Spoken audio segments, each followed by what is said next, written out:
Jama'a assalamu alaikum wa rahmatullahi ta'ala wa barakatuh. Dukkan yabo da godiya su ƙara tabbata ga sarki Allah madaukakin sarki da ya nuna mana wannan rana ta Juma'a. Ya Allah, arzikin albarkan da ke cikin wannan rana ta Juma'a ya Allah ka tabbatar mana da shi, ka sada mu da shi. Dautsayi da asara ya Allah ka tsare mu gabanmu da bayanmu. A don haka 'yan uwa masu kallon mu da sauraron mu kada ku manta kuna tare da official Ya'u TV. Ku danna mana subscribing don samun wasu ingantattun abubuwa da zarar mun saki. A yau dai muna tare da wannan bawar Allah, watan yau ne Allah ya ba Yusuf Muhammadu Buhari shugaban shugaban ƙasar Najeriya dama. Ya angwance da amaryarsa Zara. Muna Ubangiji ya Allah, muna addu'a ya Allah ka ba su zaman lafiya. Duk da waɗansu mutane sun yi ƙorafi sakamakon sadakin, wasu mutane musamman talakawa sun ce sadakin ya yawa. Ganin yadda abubuwa suke tafiya a wannan zamani, sadaki a ƙaranci naira 100,000, wasu suna cewa a hakan ma ya masa a tsada. Yau an waye gari ɗanɗan shugaban ƙasa Janar Muhammadu Buhari ya angwance bisa sadaki naira 500,000. To wasu mutane sun tofa albarkacin bakinsu ga yadda firar namu ta kasance. Kafin nan ku danna mana subscribing, ma'ana ƙararrawar sanarwa, ta yadda da zarar mun sanar mun saki sabon abu za ku sani. Ga yadda firar namu ta kasance. Jama'a assalamu alaikum wa rahmatullahi ta'ala wa barakatuh. Duk da aka dai masu kallon mu da sauraron mu, kada ku manta kuma kada ku sha'afa kuna tare da wannan YouTube mai suna official Ya'u TV. Malam me ya kake ganin wannan sadaki da dan gidan Janar Muhammadu Buhari shugaban kasar Najeriya ya biya akan sadaki naira 500,000? Baka gani hakan zai kawo nakasu dangane da wasu 'ya'yan masu kuɗi ko masu kuɗi za su ƙara zafafa sadaki, talakawa ba za su iya neman 'ya'yansu ba? Ko kana da abin da za ka faɗi? Abin da zan faɗa nufin Allah da kuɗi da babu kuɗi ana iya yi. Gaskiya ne. Da soyayya a ciki. Wani kuma kuɗinka ya ce ba a san. Wannan sadaki ba wani abu ne, ba kyautata ne, in kana da kyautata ya ne da. To amma baka tunanin hakan zai iya ƙara sa aure ya ƙare mu mutane goron zaɓe ya ƙara ɗagawa? Duk da ana ta kuka, mutane da dama suna kuka a haka sadaki ausa ba'una auta manuna ausu tuna au ɗaruna, wasu kana ganin suna kuka a hakan ma sadaki naira 100,000 yayi yawa. Baka tunanin hakan zai kawo matsala?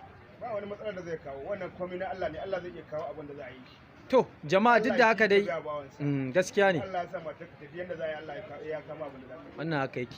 To muna fata Allah ya ba su zaman lafiya. Za mu ci gaba da jin ra'ayoyin mutane dangane da wannan aure da Allah ya sa yau aka ɗora na Yusuf tare da amaryarsa Zara.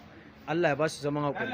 Dama ce sauran shugaban ko dama ta samu da ya wani wacce ɗan mai kuɗi ne aka ce gashi kamar su baban gida sauran an biya mu da 500,000. Gaskiya ne. Kuma sadaki bai yi ba, ya yi koyi ga manya ga sa na sanar wanda rana kuma ba su ake biya kuɗin 'ya'yansu. Gaskiya ne. Dukkan su manyan. Jama'a kenan da yawa suka tofa bakin albarkacinsu. Yanzu za mu je ga wani bawan Allah, shi ma mu ji me zai ce dangane da wannan abu da ya kama. Malam bismillah. Assalamu alaikum wa rahmatullahi wa barakatuhu. Amin wa alaikum salam wa rahmatullahi ta'ala wa barakatuhu. To malam, kamar yadda nake sa rai cewa kai dan Najeriya ne ba? Gaskiya ne. Sa'annan kuma yau kana da labarin cewa an daura auren Yusuf Buhari wanda ɗa ne a gurin shugaban ƙasar Najeriya. Gaskiya ne. Sa'annan kuma kila labari ya same ka akan yadda aka sa sadaki, ko ka san nawa ne? To gaskiya ne. Wannan aure da aka yi ba abin da za mu ce, sai dai mu masu fatan Ubangiji Allah ya ba da zaman haƙuri, kuma Ubangiji Allah ya ba su zaman lafiya. Amma a kullum abin da muke ƙara fahimtar da mutane cewa wannan sadaki da aka biya ba wai bai yi ba, kuma ba wanda ya isa ya ce bai ba. Amma dai akwai yadda addini ya tanazar da cewa ga yadda za a rinka biyan sadakin nan, duk da zamani ya zo da wasu sauye-sauye da wani canje-canje da aka ba wa'innan kudin adadin da aka ka'ide don a rinka ansa. Yanzu wa'innan kudin an kai wani matsayin da wa'innan kudin ba a abin nan da su. To amma malam baka gani kamar cewa nuna ma duniya duk da cewa dan shugaban kasa ne, ina tunani kamar suna so su nuna ma duniya cewa sun fi karfin abin ne, koko da kai mai kai wace irin fahimta kama abin kenan a taƙaice.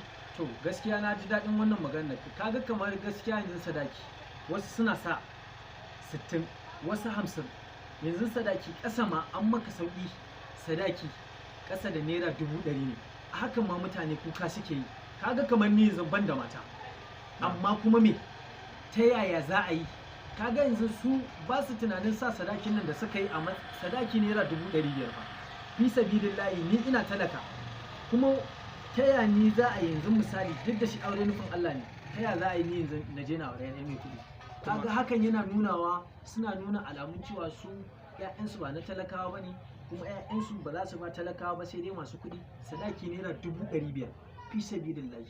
Sannan idan na fahimce kana so ka nuna cewa abin zai zama kamar competition kenan nan gaba, idan wannan an biya 500 wani zai ce 600 wani 700, abin da zai kasance kenan. aure nan gaba zai abin da zai faru kenan shi talaka, abin da zai faru talaka kenan. Kaga yana cikin wani yanayi, talaka ya shiga uku sai da yanda Allah ya shine gaskiyar magana. Saboda me in ana mu ma talaka karar mana sadaki za su yi da sauran wasu abubuwa, sai dai kawai dai wannan abu dai gaskiya ya kamata da ya ce dai mutane su tsaya su gane cewa ba wai sadaki bane aure, a bada aure zaman lafiya shine ake bukata.